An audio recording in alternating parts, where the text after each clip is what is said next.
So I've been on YouTube since 2012, but I only started getting serious back in 2020, July to be precise, when I posted my very first video on my YouTube page with a promise to stay consistent and post weekly. And indeed, I've lived up to that promise. And today I'm here with a monetized channel bringing in some amount of income every single month.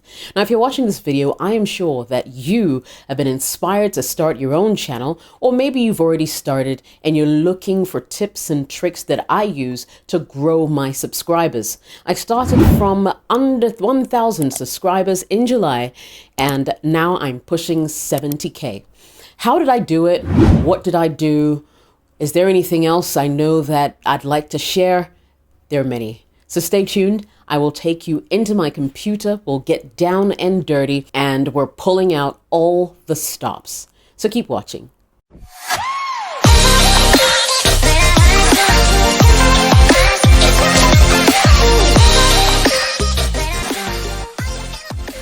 Right, so now that we've gotten that out of the way, let's get into the computer. Let me show you exactly what you need to do if you're first starting out. And if you're not a beginner, you want to skip a little bit towards the middle of the video where I get into like an intermediate kind of thing for small YouTubers. And so let's dive in. Awesome. Essentially, if you want to get a YouTube channel, you need to make sure that you have a Gmail account. Just sign into YouTube with your Google account, enter your email, enter your password. After signing into YouTube,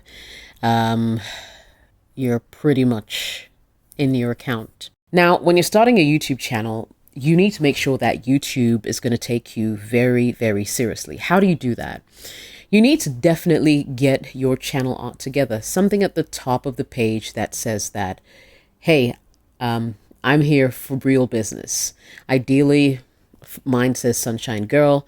I do vlogs twice a week on Tuesdays and Fridays as at the time I'm recording this video.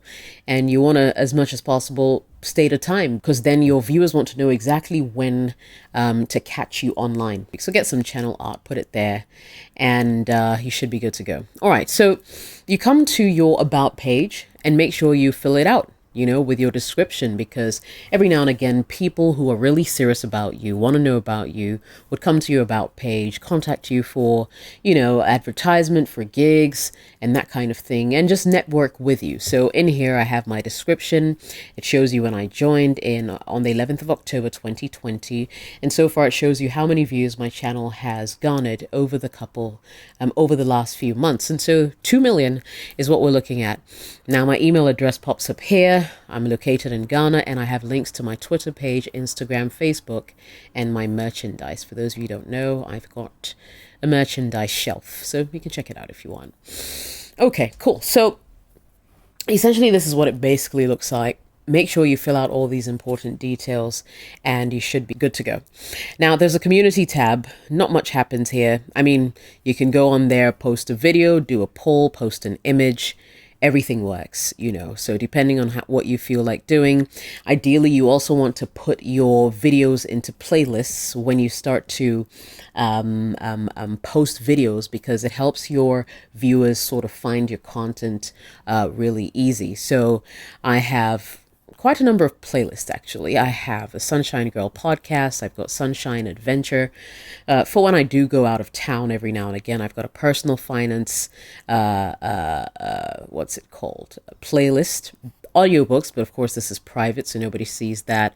What I call Mountain Motivation for my motivational business, Real Estate in Ghana for real estate, etc., etc. Jessica's Heart to Heart. This is where I talk about relationship issues and whatnot. And so ideally, when you start, you know, your channel, you want to start organizing it, because that's one thing I didn't do, and I had to come back and do it much later on, was to like organize the channel. If you want to post a video, you just come on here, click on create. You have 3 options. As you can see, you're either creating a post, you're going live, because you're allowed to go live on YouTube, or you are uploading a video, which is usually or typically what a lot of YouTubers do. They just upload videos that they put together. There's also a very interesting part of YouTube that shows you how your channel is performing and that kind of thing. Tells you about your audience, tells you about, where they're watching you from, etc., etc. And that is in YouTube Studio. So that's what's brought us here to this particular page, brings you to a dashboard, and you can go into your analytics once you start posting videos to see just how well they do. Now have a look at this. In my analytics, it actually gives me updates of my performance in the last 28 days. Tells me how many views I've garnered, how much watch time I've garnered, how many subscribers I've gained in the last 28 days, and how much money I've made in this channel. Plus, it also gives you hourly updates on who's on your channel, what they're viewing, and that kind of thing. So at the point in time I'm recording this video, I have 23,562 people who've been on my page in the last 48 hours, which is pretty decent. And you can actually break this down to even like the last 60 minutes, etc. And so the YouTube Studio just sort of helps you, gives you information, helps you break down the analytics of your channel.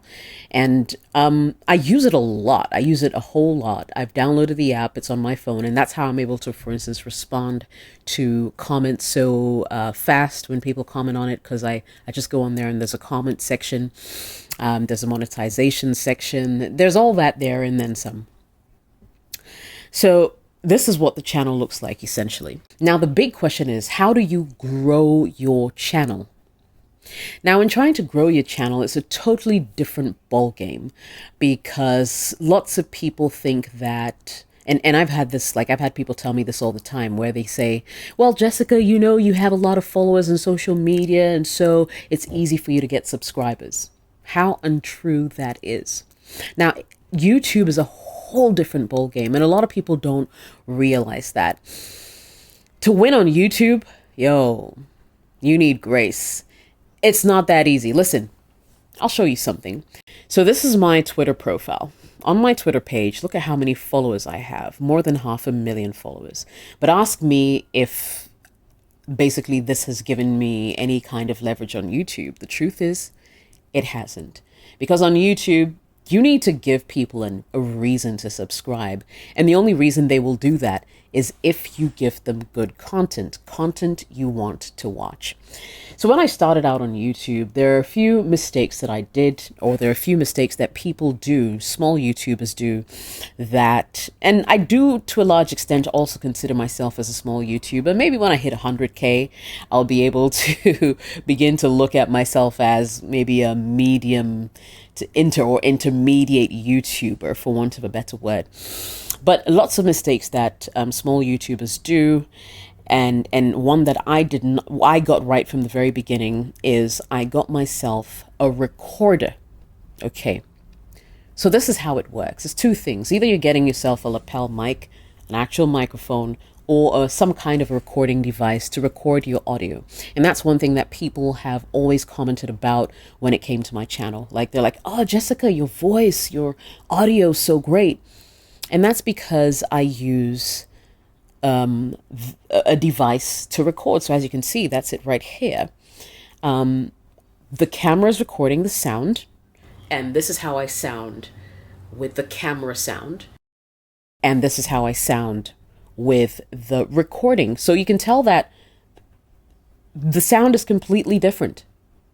It's completely different. Can you tell the difference? Okay, so even the quality of sound sort of works in your favor. And I think that for me, if you ask me, one of the biggest things that you do not need to compromise on is your sound. You don't want that hollow kind of feel. It's just a put off. Like, people would watch bad video, but I don't think they will tolerate poor sound. And so if you ask me, first tip is to make sure that your sound is good.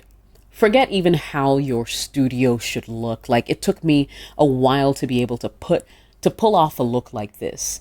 I have a giant softbox right above my head. It's the Aperture 120D Lightstorm 2.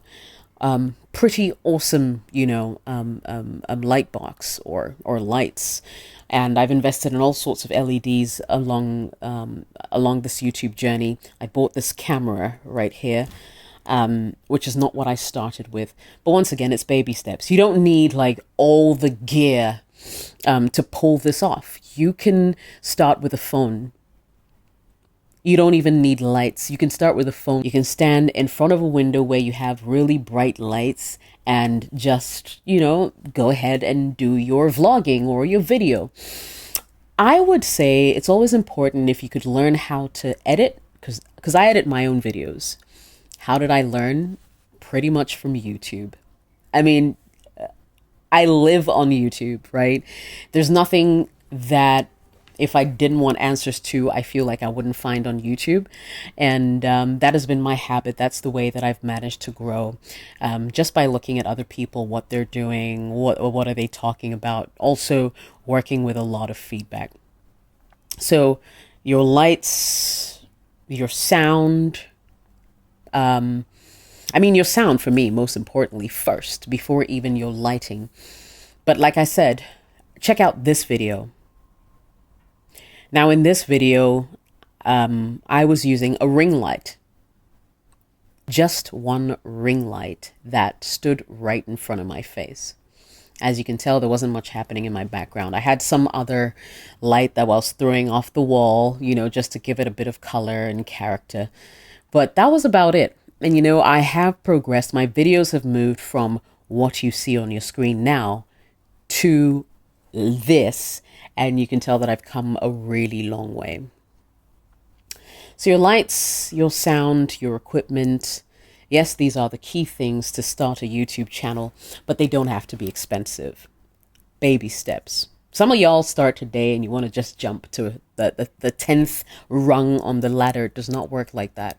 And I've been able to buy all this equipment thanks to the money I've made on YouTube. And if you haven't seen how much how much YouTube paid me for 1 million views, you should check out that video right here.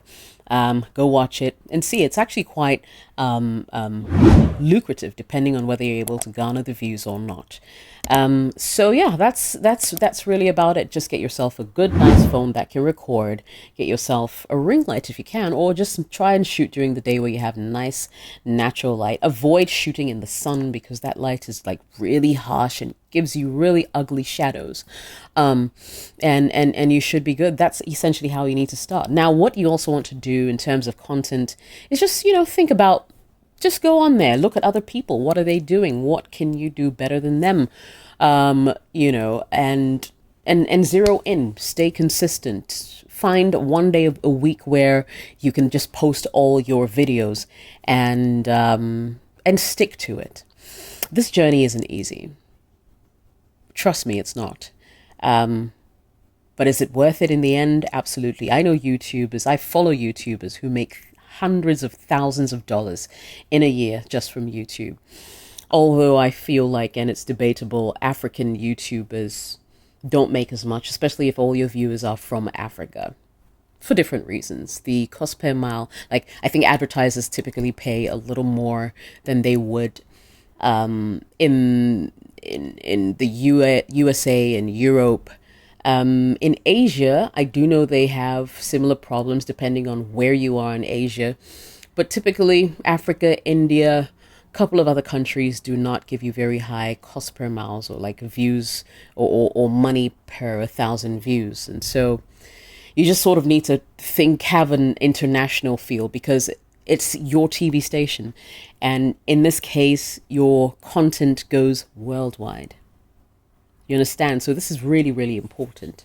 Take advantage of what I call cross-media promotion. So like using all your platforms. If you're on other social media sites like Facebook, Twitter, Instagram, use these heavily to promote your material. So there isn't a day that goes by where, for instance, I do not post about my latest post on YouTube. Sometimes I post several times a day just to get the word across. If you go to my Facebook page, you will see same where I always try to take advantage to let people know about what my latest post is. And you see that even in my Facebook cover photo. So that's essentially how it is. Use cross-media promotion to get more people. Ask friends to subscribe. That's how I started. And I remember when I started, I would go from office to office, in my office, obviously. I'll grab someone's phone and say, hey, have you subscribed? Subscribe, that kind of thing. And they would laugh about it, but they would subscribe. And I really appreciate the support that I've had since then. Ooh, that's heavy. A lot to share in a few minutes, but totally worth it. So yes, if you're out there and you're thinking, hey, YouTube might be for me, just know it's not easy. It's not simple. It will take a lot of consistency, a lot of failures to be able to still, keep putting out content when no one's watching and no one's subscribing, but stick to the plan. Don't be discouraged. I do know that you will get there someday, soon. Just like me, I've got a story to tell, and that's why I'm sharing this today. So I hope you found the video helpful. I'd appreciate a like, a comment, and a share, and don't forget to subscribe and switch on all the notifications as well. So of course, you get a notification whenever I post something. My name is Jessica. Hope you enjoyed the tutorial for small YouTubers, how to go from good to great. It was great. I think so too.